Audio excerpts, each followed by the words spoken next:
జై భవానీ! ఈరోజు భజనలో ఆ తల్లి కదిలి వచ్చేసిందండి మా మధ్యకు. ఎంతో సంతోషంగా ఉంది. నా సంతోషాన్ని మాటల్లో చెప్పలేకపోతున్నాను. అంత ఆనందంగా ఉంది. ఆ తల్లి పీల్చిన గాలి మధ్యలో, అలాగే ఆ తల్లి నడిచిన అడుగు జాడల మధ్యలో మేమున్నందుకు ఎంతో సంతోషంగా ఉంది మా అందరికీ కూడా. ఆ తల్లి మా మధ్యన నాట్యం చేస్తూ, ఆనందంగా పరవశించిపోతూ, మా చేసే భజనల్లో ఆ తల్లి ఎంతో ఉప్పొంగిపోతున్నందుకు, ఇంకా ఇంకా ఆ తల్లిని కొలవాలి అని ఇంకా అనిపిస్తుందండి. ఆ తల్లికి ఏమిచ్చి మనం రుణం తీర్చుకోగలం చెప్పండి? ఇంత అందమైన జీవితాలు మనందరికీ కూడా ప్రసాదించినందుకు ఆ తల్లికి మనము ఏమిచ్చి రుణం అమ్మకి రుణం తీర్చుకోగలవా? ఎప్పటికీ తీర్చుకోలేము. ఎంతోమంది భక్తులు ఆ అమ్మకి చెయ్యగలమా అని అనుకుంటారు. ఆ అమ్మకి చేయక ఎవరికి చేస్తాం చెప్పండి?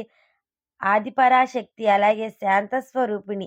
ఆ తల్లిని కొలవకపోతే ఈ మానవ బ్రతుకులకి అర్థం ఉంటుందా? ఈ మానవ జీవితాలకి అర్థం ఉంటుందా? ఆ తల్లే లేకపోతే ఈ సృష్టి ఉందా?